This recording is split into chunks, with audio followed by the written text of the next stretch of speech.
Before the lecture, we asked members of the audience what questions they would like to ask Stephen. And of course, the questions came flooding in. So we've chosen a small selection of those questions, and we gave them to Stephen ahead of time so he could program the answers into his computer. This is done word by word by Stephen manipulating a small detector in his glasses by moving his cheek muscles. So it's a slow process, so we're very lucky that he's privileged that he's able and willing to answer some questions. So the first question is from Elson Badrakatoj. Thank you. Sorry. Can you hear me? Can you hear me? That's better, yeah. Good evening, everyone. Good evening, Professor. I'm sorry, my question is slightly off topic, but I couldn't help it. I got the chance to ask you a question, and I'm going to take it. My question is, do you think artificial intelligence will one day take over? And I'm hoping you're not going to give me just a yes or no answer. Thank you.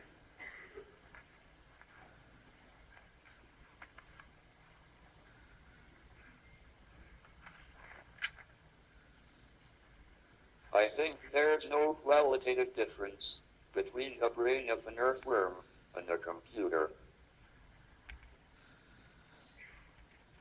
I also believe that evolution implies there can be no qualitative difference between the brain of an earthworm and that of a human. It therefore follows that computers can, in principle, emulate human intelligence, or even better it. Up to now, computers have obeyed Moore's law, which says that computers double their speed and memory capacity every 2 years. Human intelligence may also increase because of genetic engineering, but not so fast. The result is that computers are likely to overtake humans in intelligence at some point in the next 100 years. When that happens, we will need to ensure that the computers have goals aligned with ours. Thank you, Stephen. The next question is from Alfredo Carpinetti. Good evening. Thank you for the amazing lecture.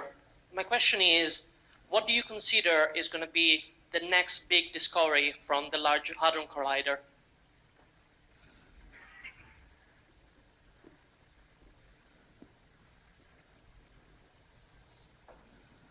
The hopes for the future of the Large Hadron Collider include the possibility that it will discover both supersymmetry and the true nature of dark matter. So far, there has been no sign of either of these showing up. It will be even more exciting if something unexpected is found. And if neither supersymmetry nor dark matter is found, it will be a tremendous opportunity for theoretical physics. Thank you, Stephen. The third question is from Sergio Iliev. Good evening. Thank you for this truly unforgettable lecture. It is a great honor to ask you, what work are you most proud of? Thank you.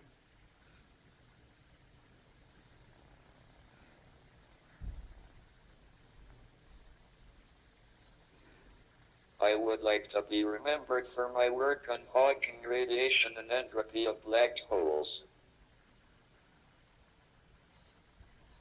It is summed up by a simple formula, which expresses the entropy in terms of the area of the horizon and the three fundamental constants of nature: c, the speed of light; g, Newton's constant of gravitation; and h bar, Planck's constant.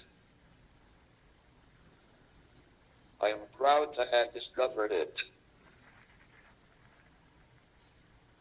I would like this equation to be on my memorial, like Boltzmann and his formula for entropy. Thank you. The fourth question is from Noah Howard.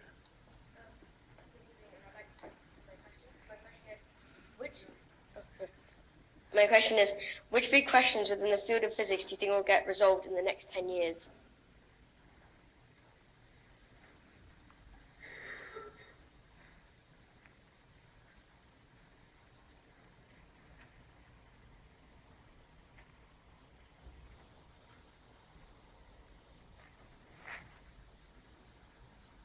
My work is in gravitation and cosmology. So for me, the priorities would be more sensitive satellites to observe the cosmological microwave background, and further observations of gravitational waves by laser interferometers, both on Earth by the LIGO experiment, and in space by LISA.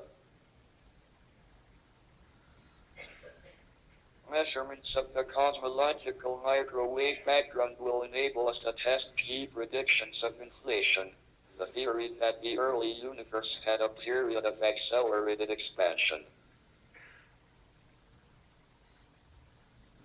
More observations of gravitational waves will allow us to detect supernovas and black hole or neutron star collisions, thereby testing our understanding of strong gravitational fields.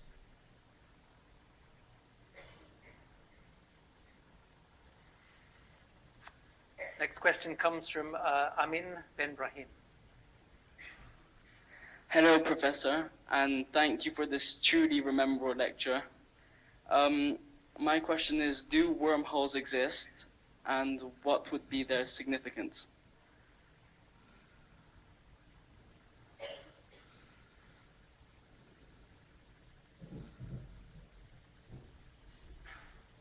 Can space and time be warped enough to meet the demands from science fiction for things like hyperspace drives, wormholes, or time travel? Wormholes are hypothetical tubes of spacetime that might connect different regions of space and time. The idea is that you could step into one mouth of the wormhole and step out of the other mouth in a different place and at a different time. Wormholes, if they exist, would be ideal for rapid space travel. You might go through a wormhole to the other side of the galaxy and be back in time for dinner. Rapid space travel, or travel back in time, would require matter with negative energy density, which doesn't seem to exist. Wormholes would lead to information lost on the tube, and can probably be ruled out on those grounds.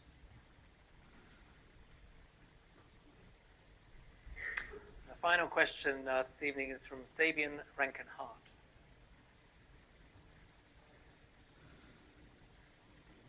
Good evening, Professor. A truly unforgettable lecture. My question to you would be, do you have any advice for young people who want to become theoretical physicists?